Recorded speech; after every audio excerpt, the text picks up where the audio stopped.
understood, although CBD for seizures is starting to be much better understood. And you make a determination. So there is some concern about the impairment in the child's developing brain, but it's not all as nailed down and certain as some people in the anti-drug movements would claim, I believe. A second area of concern is schizophrenia and other psychotic mental disorders. There is some concern that use of cannabis, and this is especially with the real high THC street marijuana, causes schizophrenia. I'm not so convinced from the literature, but I think there's a connection. I think what it does is it makes it appear a little earlier in people who are probably going to develop schizophrenia anyway. And that's a big deal, actually, even if it's just a couple of years. But schizophrenia typically develops when you're in your late adolescent, early adulthood, and there's a big difference between, say, 17 and 21 in the development. So we say if you have personal history of a psychotic mental illness like schizophrenia, or have a first-degree relative like a parent who does, probably should not use these products at all, or street marijuana. Also, pregnant women and breastfeeding, when the cannabinoids do make it through the placenta, they do make it through into breast milk, and so there's some cause for concern there. Like with almost anything for pregnancy, you recommend not using it in pregnancy.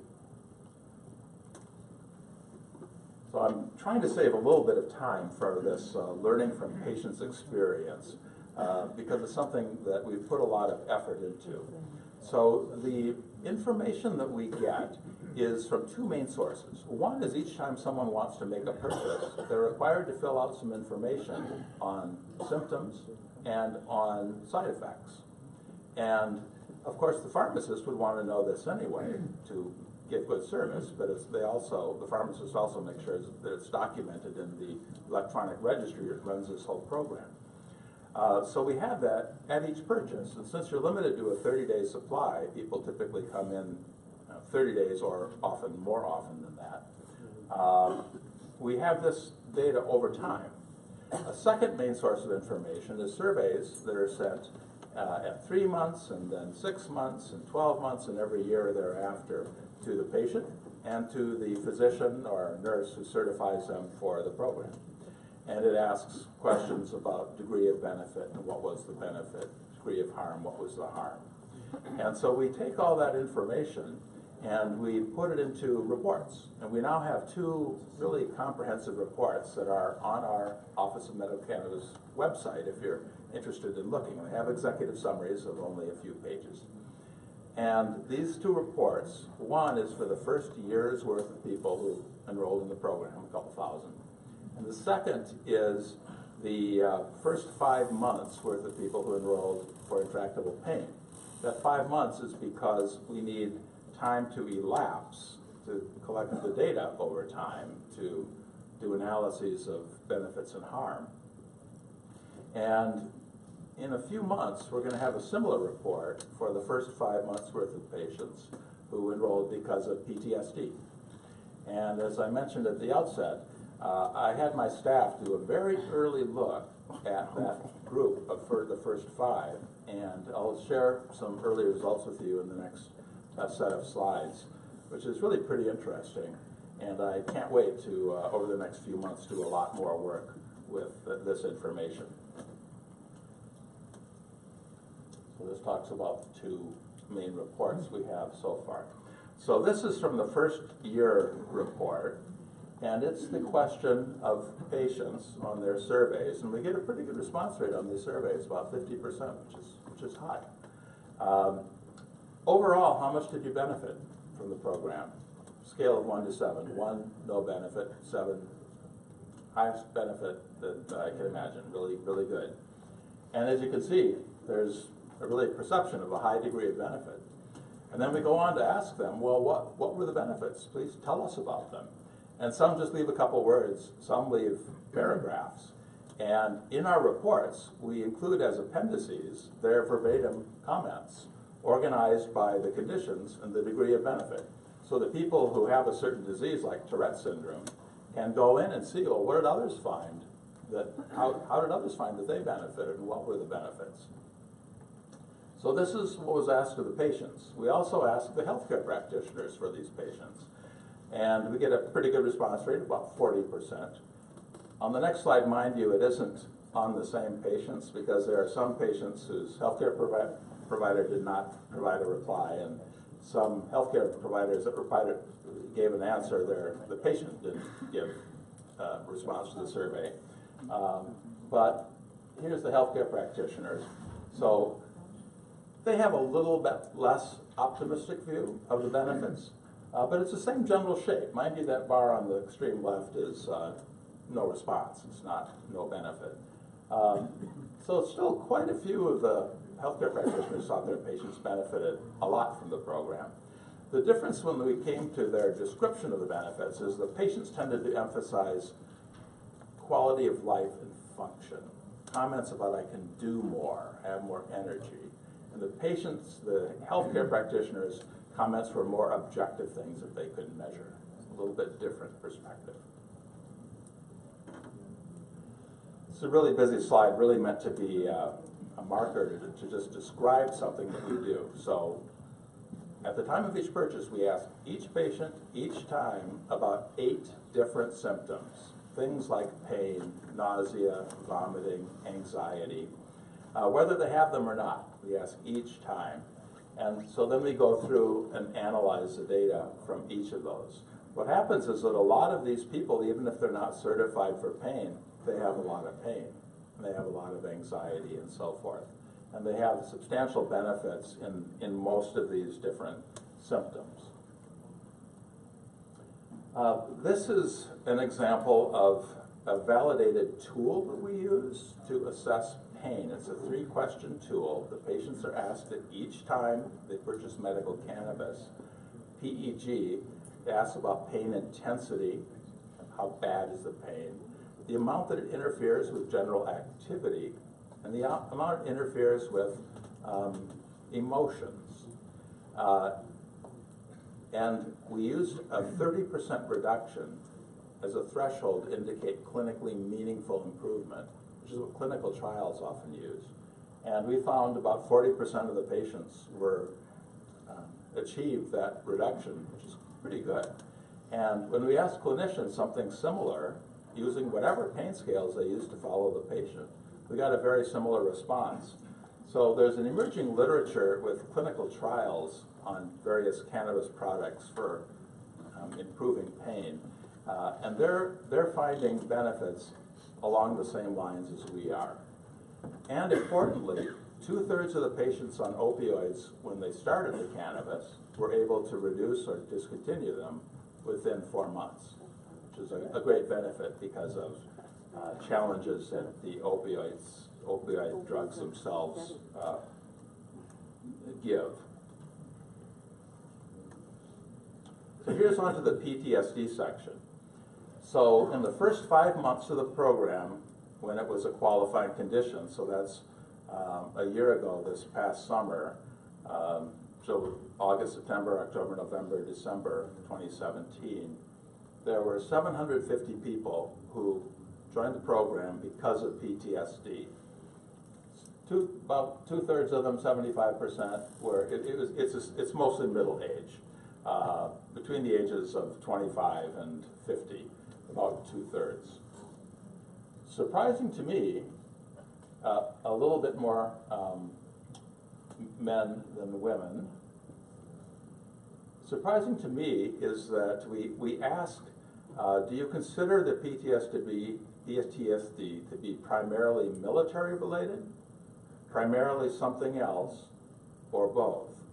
And about 20% said either primarily military or both military and something else. So a lot of them is for something else. We don't go into the detail. We try not to pry too much because this is in a 20-item questionnaire that the VA developed to track PTSD severity over time. And we added to that this question about primarily military or not. So in that 20-item question, it's a simple scoring technique that we've shown here, where it's just a total score. And to the right is a higher score, and higher is more severe symptoms, more difficulties. And you can see that the distribution of that is towards the right side. It's pretty high scores in general. And then the next slide is going to show 3 months later, for the 50% who responded to the survey, it shows their baseline score when they enrolled and started, and then 3 months later. And what it shows is, it's sort of hard to see in these colors, but it shows a big decrease. The symptoms are much less severe in the greenish blue than in the orange, which was at baseline.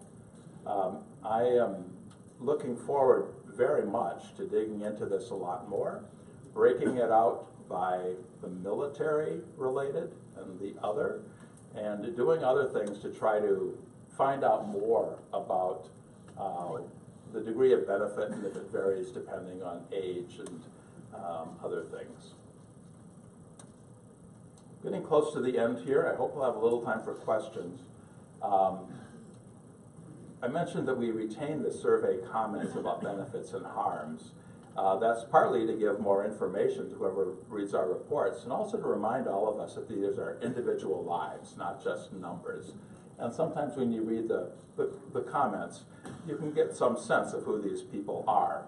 And so here's just some examples of these comments. Some really say that my life has changed for the better. It's just, it's dramatic. Others say it worked a little bit, but then not so much. And others, it really didn't work at all for me, and I'm dropping out of the program. So it's the whole wide variety.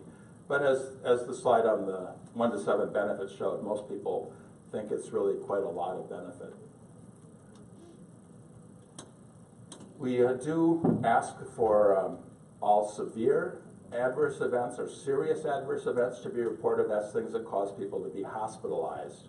So far we've had 3, and they're all sort of the same thing. It's a severe nausea and vomiting that's caused in some people. All these people have been taking high THC products. Such severe nausea and vomiting that they get dehydrated and eventually go into the hospital. So we've added this to our warning sheet as something that is uncommon, but seems to impact a certain number of persons, especially with the high THC products. Just in closing, I'm really intrigued with the PTSD findings. They are consistent with what people tell me. I often hear from enrollees in the program about the degree of benefits that they've received.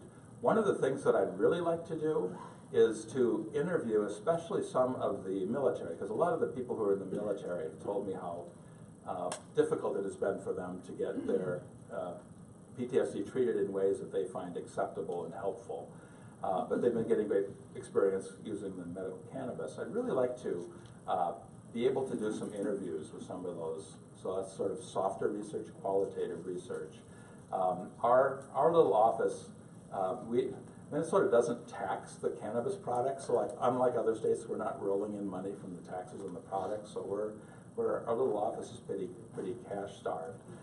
I'm interested if there are other organizations, especially if they're service-related organizations, that might be interested in a project like this and to help fund it. It would not be hugely expensive, some tens of thousands of dollars, not hundreds of thousands. So I'm just floating that out there in case any of you might know of something. And secondly, if any of you, because you're from all over the state, such a great opportunity, if any of you are interested in hearing more for an audience back home, wherever you are, let our office know, because we'd like to come out and talk about it. So I think there's a few minutes for questions, if anyone has any questions. Yes, sir. Did you consider TBI in relationship to PTSD? So the question is, did we consider TBI as a qualifying condition? That is one of the conditions petitioned this year and is being considered right now. Got one over here. What are the non-military PTSD symptoms? Non-military PTSD, you said, was higher than military. Yeah, the numbers are higher. What are examples? The causes of the PTSD, from my reading the literature, I won't know for our enrollees, but in the literature, various forms of sexual abuse is the most common.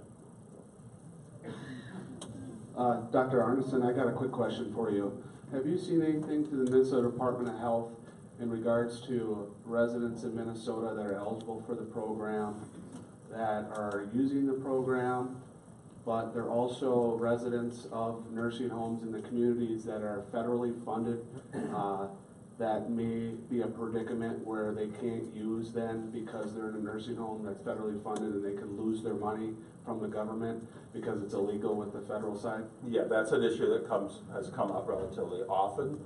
So the nursing homes all have to figure out what their policies are, just like hospitals have to figure out what their policies are. So the Mayo hospitals, I'm only supposed to talk about things that are public, but this is public. The Mayo hospitals wanted to treat the cannabis products just like any other scheduled drug, like opioids that a patient takes. But they felt like the original statute didn't give enough protection under Minnesota law to the healthcare providers like nurses who were working in the hospitals. And so they got active and got a legislative addition, a change, to add that language to protect them. And then they went and made their own policies for their hospitals, and they treat it just like any other scheduled drug. So they take the patient's medications and then store them and inventory them to make sure none are diverted anywhere else, and then administer them to the patient as the patient usually takes them. Other hospitals just say, no, we're not going to get involved in it at all. You just leave that stuff at home. Others say, well, we're not going to say that, like some of the children's hospitals. We don't want to be in a position where the patient says, my child came in, wasn't having seizures, and then because they wouldn't be giving them CBD medication, they started having seizures while they were in your hospital. So some of them say, well, we'll do it for these types of patients, but not these types of patients. Some say, well, we're going to leave it up to you, patient, and your family, so we'll put a safe in your room, and you'll have the combination, and then you can do what you think you want to do with that medical cannabis stuff. So it's all over the place with hospitals. Nursing homes is even more of a difficulty, I think, because so much of their money is federal money, and they don't want to, and they have federal inspections all the time. They don't want to get in trouble and threaten their federal revenue. But some do, and it's similar with like halfway houses and homes and so forth. So the policies are all over the place. Dr. Randy. Thank you, first of all, for coming today, certainly. Sure. And my name's Randy. I'm the department adjutant. And I'm not just the adjutant, but I'm a patient enrolled and registered as well. Oh. So thank you for the program. I encourage veterans that if you've thought about it and you have a qualifying condition, to check it out. And as the doctor said, it may work and it may not. That's going to depend on your individual case. For myself, most of you know I deal with chronic pain. I've had multiple back surgeries, shoulder surgery, mostly musculoskeletal issues in my life, and I've been now a registered individual. I've received my first medications about a week ago, and they do make a difference.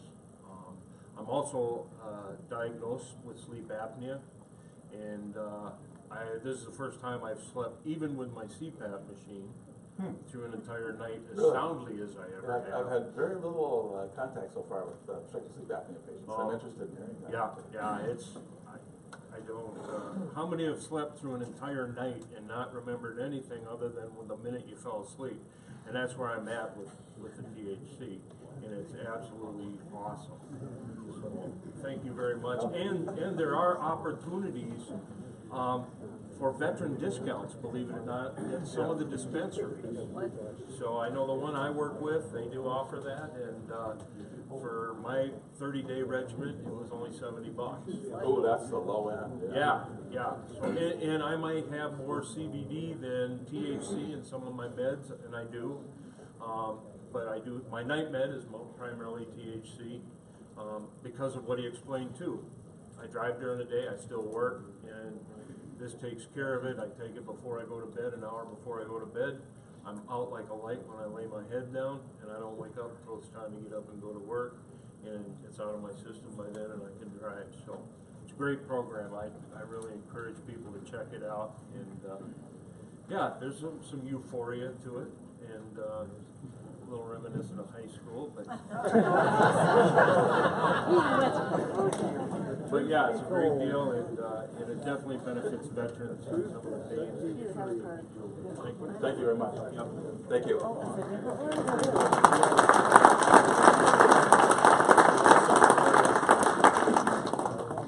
Well, Doctor, I thank you very much for coming forward and enlightening us on that subject. And we have an author in our midst that tells war stories, and we would like to review one of his books. Fantastic. And he's right over there. He might even autograph it for you. Yeah. Well, thank you very much. I really appreciate that. I saw those upstairs. Yeah. Thank you. Thank you. Jeremy, you had a few other things you'd like to say? Sure. So I'll just leave you with one last comment on that. I don't know if you know, on behalf of the American Legion, when you're talking medical cannabis or cannabis in general, anything we do on behalf of the Guidon or the American Legion, the stance, we have to do it by resolution. There's a current resolution on medical cannabis on the Legion stance of that. And that is, you know, that is something of going from a Schedule 1 where there's no medical benefits at all to try to get it to reclassify where there is medical benefits, and then allow the federal government like the VA to do research. That's our stance as an organization. So just FYI to you, representing the Legion, that's our stance. But for us as veterans in the state of Minnesota, we have the opportunity to take care of our health issues through this program. So that's all that was. So thanks again, Doctor, for being here. Appreciate it. And with that, we have one other part of VA&R, just a half hour. And I have this opportunity to actually present to you, as an organization, the American Legion, an opportunity to partner with the Veterans Health Administration. Angela Nichols is the Connected Care Lead for the Minneapolis VA Healthcare System. She's a veteran. She's a member of the American Legion, state of Minnesota. She does all the telehealth and connected care through the Minneapolis VA with, of course, help from her team. The reason why she's here today is not only going to teach you veterans about connected care opportunities that you can use as a patient, but a partnership that the American Legion can have with the Veterans Health Administration on opening up your Legion post for veterans to come into your post to get their health care appointment right at your post. And I think this could be a great opportunity that we look at to bring in and provide our space for medical appointments, and at the same time bring awareness to our programs and boosting membership. So I'm going to introduce Angela, and please give her a warm welcome. Thank you.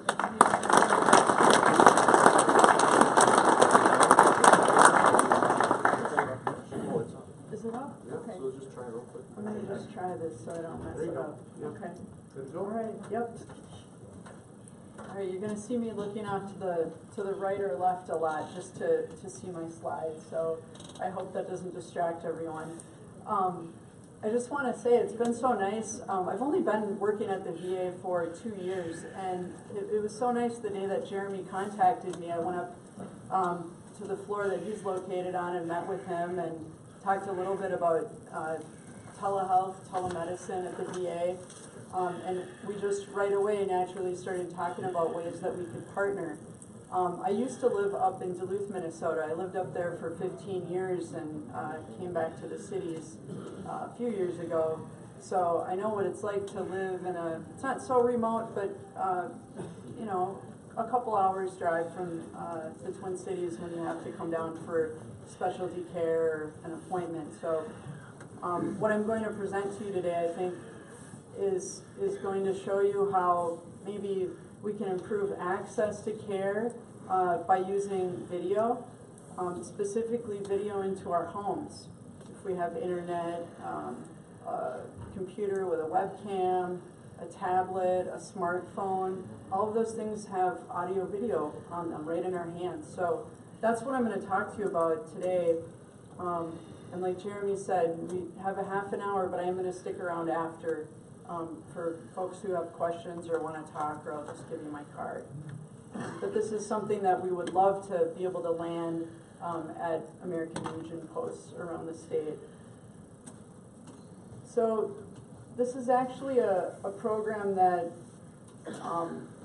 you utilize through your email. So in order to connect to your provider, we schedule something, we do something on the VA side where we just enter your email address right before an appointment time, and it sends you an email link, and then let's pretend I'm your provider. I get an email link, we both click on it, and we end up in a video room where you can talk. You can also exchange information by typing in a chat box. It's very much like Skype. So if you've used Skype, that's what this is like. It's just developed under the VA, and it has the security and so forth that it needs to have to protect your health information. This is what the email looks like when you get it. And there's a blue link down to the bottom. The text is probably too small to read from the back, but that's the link that you would click on. That's kind of what your doctor would look like. You would be the one up in the right-hand corner, so you'd get a small view of how you look to your provider. And then you can chat on the left. So these are some examples. Let's say that you had surgery and your doc wants to see you in 2 weeks for a follow-up to look at your suture site, to look at like the stitches. So you could actually do that. You could show your doctor what that site looked like. I don't know, let's pretend it's on your abdomen or something. You could, show through the video camera what that looks like, and they could tell if there's redness or swelling, or if you needed to go to a local community-based outpatient clinic or come in to see your doctor face-to-face. If you have any regularly scheduled therapy appointments, this is probably our biggest use right now is in the mental health area. A lot of veterans are dialing in through video to do their appointments this way. And when we initially launched this VA Video Connect or virtual medical room just over a year ago, I was kind of on the front lines of just making those calls to veterans and doing test calls, testing out the equipment, getting their direct feedback to say, like, how does this work for you? Do you like it? And I didn't have a veteran who didn't like it. We had some connectivity issues, but other than that, they really like it. See if I can read my own text down here. So, yeah, another example would be like to get on a video call to look at a wound. Instead of canceling an appointment, like maybe due to inclement weather, we're hoping we can connect with veterans, over video when the snow flies. So these are the things that you need, or a combination thereof. You need a computer or a VA issued device. If you have regular appointments with your provider, or your follow-up appointments every month, we can actually issue iPads to veterans. They just have to be used every 45 days, 30 to 45 days with a provider. And let's say you do a course of therapy for 6, 8, 12 weeks. You could have a VA-owned iPad with a static link where we just dial that tablet at the time of the appointment. You're connected, you have the appointment. However many weeks later, we send a retrieval kit, you mail it back. You don't really have to travel or do anything with it, and it's no cost to the veteran. You need an internet connection, something with a webcam, and if you have like a Logitech webcam, there's a microphone embedded in it, an internet browser or some way to get your email. And if you're using an Apple device, there's an app that you download, and it used to be called PEXIV. It says PEXIV up there. Now it's just known as VA Video Connect. So to find that, you would just go on the internet. There's a VA app store, and you would just download that. So only if you're using an iPhone or Apple product would you need that to make it work. So I'm gonna, let's see, it's kind of hard for me to see from this angle, but This is a quote that I got from Dr. Kavathekar. He's a primary care provider, and he said, virtual medical room will help my patients get care when where they are. For some of my older patients with medical and physical barriers, coming to the clinic can be a hardship for them or their loved ones. If I can perform some basic assessments over a virtual medical room, I may be able to save the patient a drive-in and perhaps an ER visit or hospital admission. Conversely, I may also be able to get a sick patient into the hospital more quickly. This is Dawn Matz. She's one of our social workers who uses virtual medical room like every day. I think she's probably the one seeing the most patients through this modality. She said, this has been helpful to many veterans I work with who live in the rural area and are unable to get to the clinic. I do a variety of therapies using VMR. I've done couples therapy, trauma-focused therapy, and other types of therapy. Allison First, she's a nurse in the spinal cord injury disorder department. She said, I like virtual medical room because it's easy and inexpensive for our patients. It enables patients to see a provider from virtually anywhere, which is great for patients who have difficulty traveling or who live far away.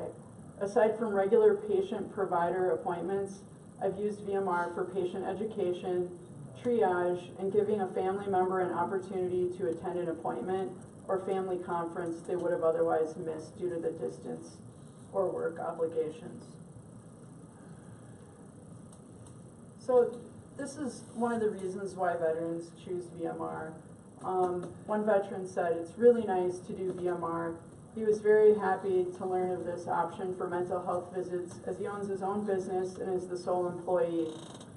The more time he's away from the shop means a potential loss of business. He already had all the equipment necessary.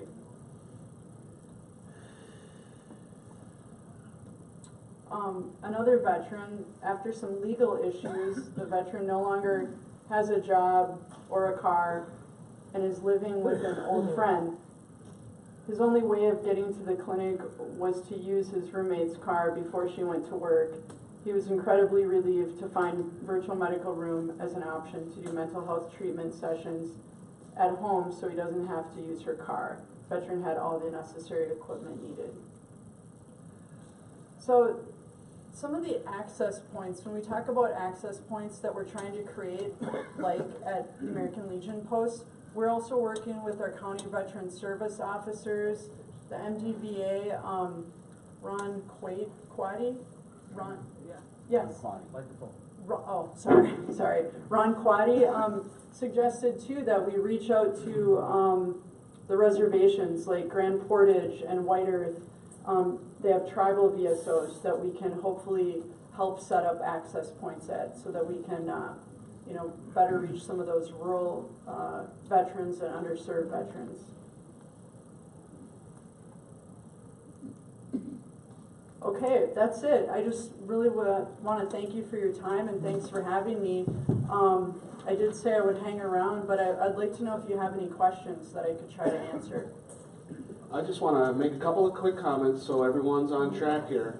So I know when it comes to technology, we all get kind of scared. This is a real simple program. All you need to know for your post to be able to be an access point to medical appointments for veterans is all you need to have is a separate office space where you can close a door that has a laptop or a computer that has internet connection. So let's just start there. At this point, how many posts or districts have posts that have that so far? An office, you can close a door with a computer with access to internet. Okay, so only 4? So there's a lot more. So what I'm saying is we already have that already at our posts. The next thing you need to do is just allow a veteran to come in and use that room, close the door, get on the internet, pull their email up, whether it's Yahoo, click on that link from their doctor, and go ahead and have their appointment right in your post. I don't see why an access point through the American Legion can't happen. And this is not just Minnesota. Right now, this is developing nationwide. So that's kind of why I brought Angie here, is to try to see if we can get some posts interested in doing that. MDVA, I introduced this to Ron Quaddy, I said, maybe you guys could do this. And up in Grand Portage, they are gonna do it. Because on that reservation, they have a tribal veteran service office, they have a huge building with just one MDVA tribal veteran service officer. But he's gonna use that building to provide clinical care, or for appointment space. And we think that's an opportunity we could do at our posts, because we have a lot more posts than MDVA has, TVSOs or offices. But now the Minnesota Association of County Veteran Service Officers are starting to do this out of their county offices, is have a closed office with a computer, with internet. And the last device we need is a camera. And you know what? We may be able to get those cameras from the agency, or from the VA possibly. They're very inexpensive, very cheap, $15. You plug them in USB to your desktop. That's all you need. So look at this as an opportunity. Thank you. Yes, ma'am. Hi, Karen O'Barr, 6th District, first up.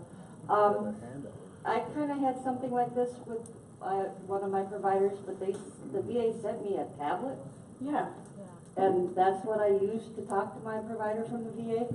So couldn't the posts use something like that from the VA? They could use a tablet. And it just linked right to the VA. Yeah, they could use a tablet, an iPad. Whether we can issue to a Legion post would be a question I'd have to bring up to our region. Right now, we can only issue them to patients. That's how they're tracked. Yeah. Yeah. Okay. Oh, we got some questions up front here. Let me get a mic. Bonnie Hanson, 10th District. Now, can we do that with our computers at home? And then do we have to make an appointment with our primary or with our surgeon before they'll come online, or are we talking to any doctor that comes online? So thanks for the question, ma'am. So you would want to talk to your doctor ahead of time to schedule it, or to plan for it. And since this is a pretty fresh rollout, it would help, because then the providers, if they have never done this before, they're going to reach out to me and the telehealth staff and say, hey, just show me how this works, and we're going to make sure they have the proper training, that they know to ask for your location and things in case something happened to you during the visit. They could aid in an emergency or send help. Do most of the, like I go to Ramsey. Okay. And now, do those doctors know what's going on? If I ask her, can I set up an appointment to do it at home, where she can look at all my stuff? Yep, some do, your stuff, okay, sure, some do know, and some will claim they don't, but you just, because they don't want to do it, it's new, it's like Jeremy said, it's technology. But I want to know who those providers are who maybe say no, because then we can say, oh, so that's not veteran-centric care, that's one of our values. And we'll steer them back in the right direction to help you. But you can absolutely use your own PC and webcam. Yep, as long as you have an internet connection and an email address to send it to. Yes. Dick Ward, Minneapolis Post-1. The first thing that went through my mind was that I could see the posts wanting to go out in their newsletters, or their districts go out in their newsletters to say, hey, we got this. Is there a way that they can get a dry run or a script or some way to get some level of confidence before they go live? Sure. Well, I would say coordinate that through me, and I've got cards here.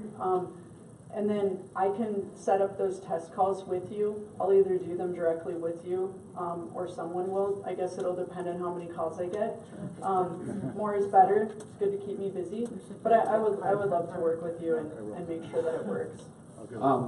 Just to mention one little thing on that is that out of the 550-something posts we have, I bet whatever posts are interested and district leadership approves, or with the process you have to take to get this happening, go through me, and then we won't all inundate Angie at the VA. She's very busy, but I can find out the posts that are interested that think they can facilitate this. But we also got to make sure that our judge advocate is involved and aware of this, because there's legalities.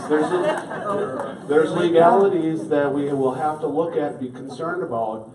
Nothing too major, but if a post is doing this and they say we are going to do this, and a veteran has an appointment, They're gonna have to call that post and say, can I use that space today at 1 o'clock?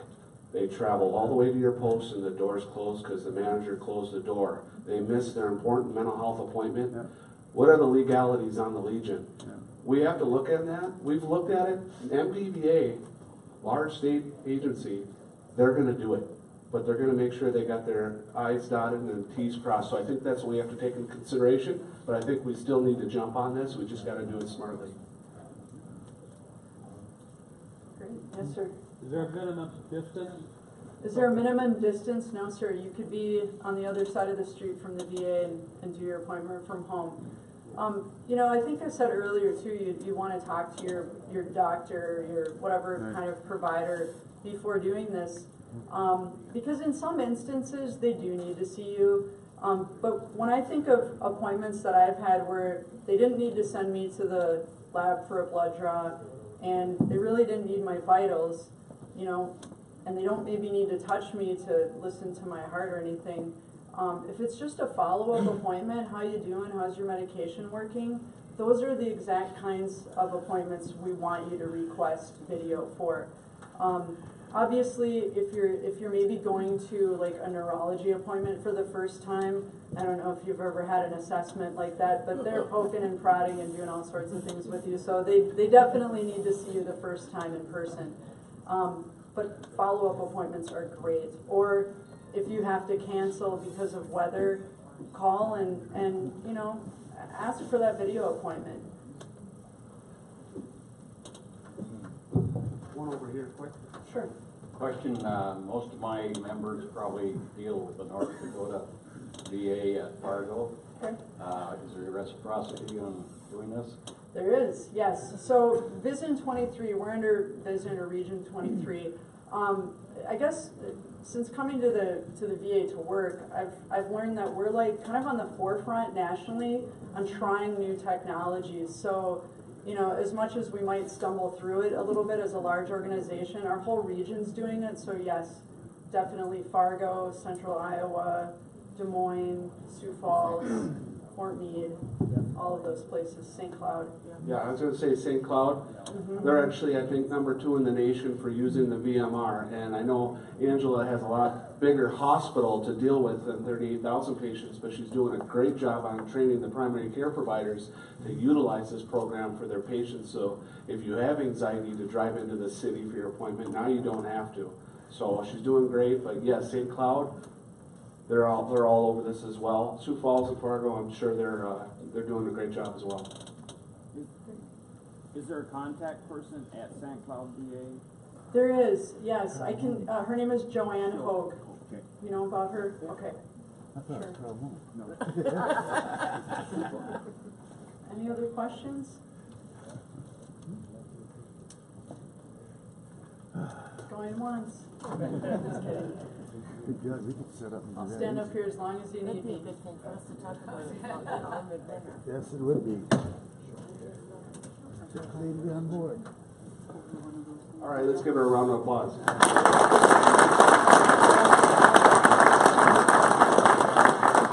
Thank you, Angela. You too, we would like to offer you also work stories by our editors on that. Thank you very much for attending.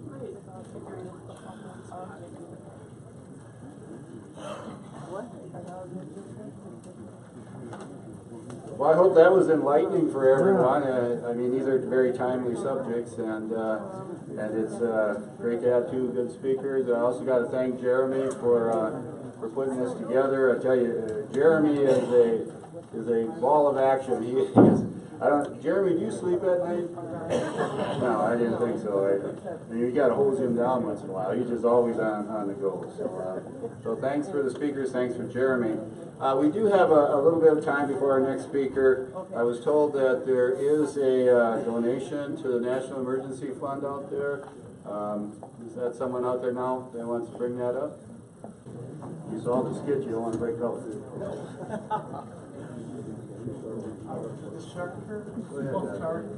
I'd like to serve the check for $2,000 to American Legion Foundation Fund. All right.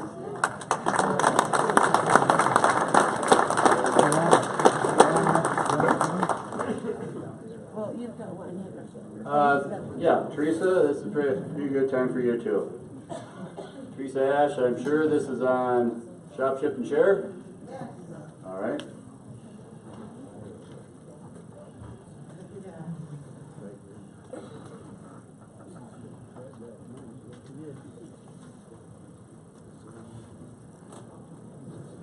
Teresa is a guru of Shop, Ship, and Share. This has been her project for a long time, and she's very good at it. Hi, guys. Hi there. Hi, lady. A lot of empty chairs. All right. Does anybody out there not know me? Raise your hand. Y'all are funny. You don't have to hold it up yet. It's a bad Okay. question to ask, lady. So, my name is Teresa Ash. I'm past Department PR Committee, past district everything, and I work for the Department of Veterans Affairs. I am not representing them today. I also am married to the perfect husband, past Department Commander Mike Ash, and it's that time of year. You know, this is our 12th year, Shop, Ship, and Share. I really am here to thank all of you and to beg, borrow, and plead. We've been doing, for those of you who are not familiar with Shop, Ship, and Share, Shop, Ship, and Share is a program that was started 12 years ago where deployed soldiers started receiving packages and the American Legion pays 100% of the shipping. What we do, the 4th and 5th handles the whole thing, and what we do is we take over the center area of the Maplewood Mall one weekend a year, right after Thanksgiving. We bring in a live working post office. We bring in a full, close to 100 people that volunteer, do an assembly line, and we pack boxes and we send boxes overseas to deployed Minnesota soldiers. We don't do it for thank yous. We don't do it for gratitude because a lot of you have been deployed, know what it's like to be the recipient of those packages. I have not been deployed. My husband, my perfect husband, and our son has been deployed, so they have been the recipients of packages. However, some of you may be familiar with this. Earlier this year, out of Duluth was a fighter jet. I'm going to try and do this without crying, and I don't know anything about the Air Force or airplanes, so I'm going to apologize now. Out of Duluth was a fighter jet wing battalion, whatever. They were deployed really quick. And we had a 2-week ramp up from the time I got called and said, can you help? Because we didn't even have an address until they put boots on the ground. And so in 2 weeks, all the volunteers were able to put together, we sent over 250 Duluth fighter jet people, soldiers were deployed, and we sent 250 boxes over. They all came back safe. On a day I worked in the office, because one day a week I work from home for the VA, but one day a week I go into the office, the soldier that contacted me came up to me and said, I have something for you and for the American Legion. And they walked up and presented me with a plaque of appreciation. And apparently, I apologize now, on the wing of a fighter jet, they flew two flags during each 2 different missions, and they folded them and put them in things, and they gave me and the district each a flag, a plaque, and a coin. And that was amazing. That was an amazing blessing. Yesterday, I was in the office for half a day, and the same soldier contacted me to come and meet him. And the pilots of the jets, apparently they like to keep themselves separate. That's what the soldier had told me. Did a lithograph and presented me with a lithograph. And then this is one of the fighter jets that they flew, and then they all signed it around with their first name, their last name, and in the middle is their call sign. This was presented to me yesterday.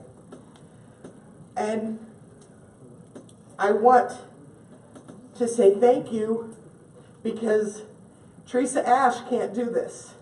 The 4th and 5th District can't do this. This is a huge undertaking, and it's all because of you. These are because of you, and these are yours because it's the time, the donations, the volunteers, and the money that you guys send. You guys take the time out of your life and you come and help. Or you can't come and help, you send funds or you send things to ship. You give us names. So we're here and I want to thank you. I also want to ask if you have any names, if you have any money, if you have any items you'd like to send, please send, because our first ever, this is going to be our largest mailing ever, and I'm going to tell you right up, right now, I don't know how we're going to do it. We have 1,500 names already. That's a lot of money. That's a lot of money. We usually put out close to $40,000 in postage on a weekend. And to do it in 2 days. And to do it in 2 days, that's huge. So I'm asking for anything you can give, anything you would like to give. Please contact your post commander, your district commander, contact me. Everybody has Michael Ash's address, or email address, or Robin Pickry. You know, contact one of us, contact me. And so all of you should have gotten flyers on your chairs. It has an address where you can send money. If you're bringing it from a gambling, we would love that because gambling can donate more. You need to write it out to the United States Post Office. If it's from anywhere else but gambling, make it out to the 4th District American Legion. We will take it. Anybody have anything they'd like to donate? Any questions? Yes. Do you want to hear a story about these guys? Okay. This outfit out of Duluth. Quite a few years back, there's a lady at a blizzard coming through Minnesota. Can't hear ya.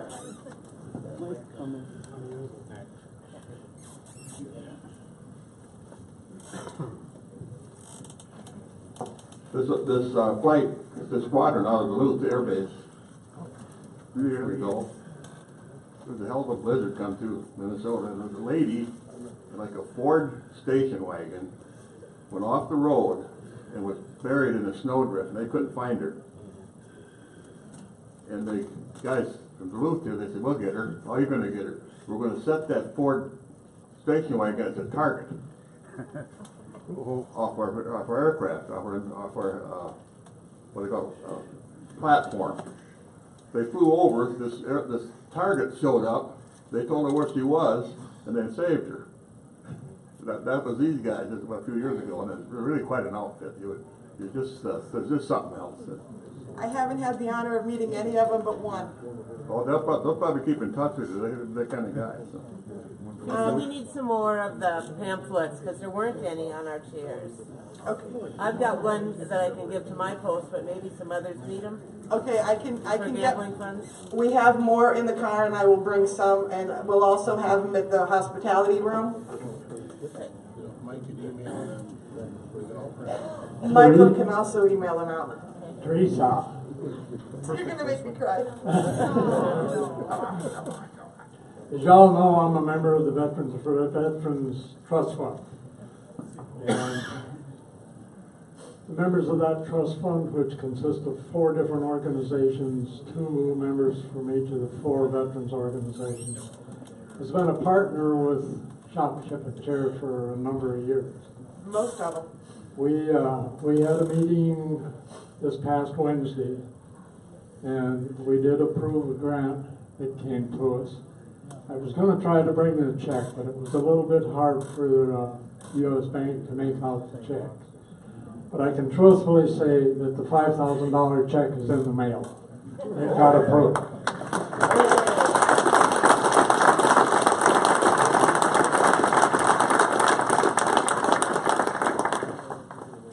That's Shop, Ship, and Share, guys. That's Shop, Ship, and Share. Whoever did that, Rob, what is your name? Sean. Does anybody have any other questions? We will get, yes, Paul? You need more hands to help on that weekend. Yes. Always. And I'm telling you, we need money, and I know you always hear this. You always hear this, you need money. But we need items, and this is the tangible stuff, guys. This is the stuff that we're sending over. We need that stuff too. And 10 to 5 on Friday, 10 to 5 on Saturday, and there will be a pomp and circumstance whole program where your department commander will be speaking. 1 o'clock, 2 o'clock, at 2 o'clock on Saturday. We got the Marine Corps Color Guard coming in, hopefully with the Air Force. And they do a little ceremony with the colors. And we got singers coming in and sing. Just, y'all remember the golf clubs, the golf balls we did? Okay guys, you guys did that. And this year we have so far 1,500 names. And one really quick example, one of the recipients of our boxes, their fob was, I can't even think, forward operating base. Water supply went down and had been down for 2 weeks. They got our boxes with the wipes and with the sanitizer. They were able to get clean. So, you know, it's silly, but it's important when you're over there. Thank you for your time.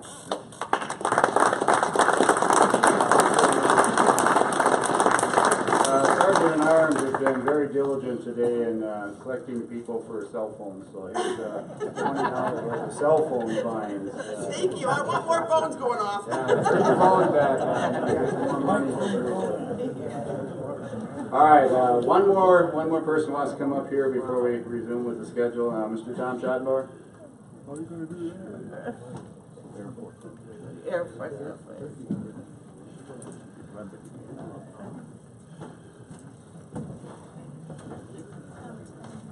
Thank you, Commander. I'd like to ask Mike Schaefer to come up on the stage. This has to do with the parade. I had asked Mike if he would be on my National Parade Committee, and Mike told me that he was going to be kind of busy that day.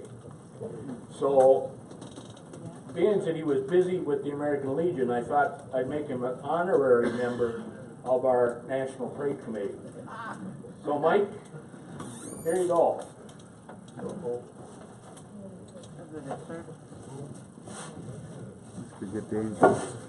I'm almost afraid. I'm gonna take you back with you to North Carolina. I might need to get out of town quick. Yeah.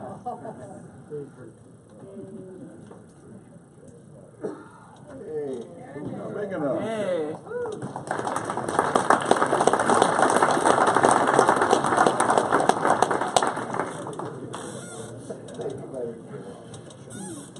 I'd also like to take a moment here to thank all the people that were on my National Parade Committee. I spent 6 months organizing a parade to go down Nicollet Avenue. At 7 o'clock in the morning, I found out that we were going to do it inside. So I had 7 hours to organize that parade.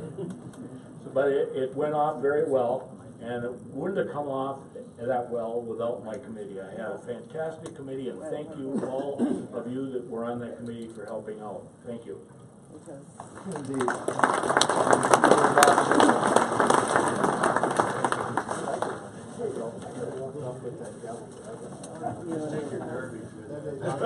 Yes, sir. Thank you.